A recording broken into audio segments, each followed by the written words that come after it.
సర్లే ఈ రోజు మంచి రోజు. సర్లేండి.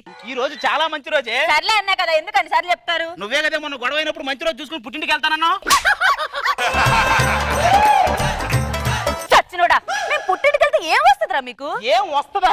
ఈ దసరా, దీపావళి, న్యూ ఇయర్ ఇవన్నీ మాకు చిన్న పండగలే. మూరు పుట్టింటికి వెళ్తారు చూసావా, అదే చాలా పెద్ద పండగ. అసలు క్యాలెండర్ లో అన్ని పండగలతో పాటు పెళ్ళాం పుట్టింటికి వెళ్ళిందనే పండగ కూడా యాడ్ చేయాలండి. ఈ టీవీ వాళ్ళు ఆ పండగ కూడా ఈవెంట్ చేయాలండి. ఆ రోజు ఈ ఆడ లేడీస్ ఎవరు ఉండరు, ఓన్లీ నాగబాబు గారు సోలో జడ్జి.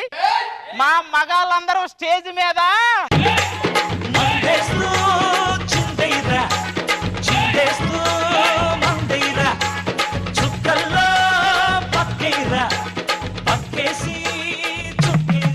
స్కిట్ లో స్కోప్ లేదంటే మీరే స్కోప్ ఎత్తుకొని వచ్చారా? అర్ధరాత్రి పూట డబ్బులు ఎప్పుడు పంచుతారనే వాటర్ లాగా ఎప్పుడు ఎక్కుదామని రెడీగా ఉంటారు. అంటే ఏంటి, మేము ఇంట్లో ఉంటే హ్యాపీగా ఉండరా? పెళ్ళాం ఇంట్లో ఉన్నా కూడా పండగ చేసుకోవడానికి నువ్వు ఏమన్నా అనసూయవా?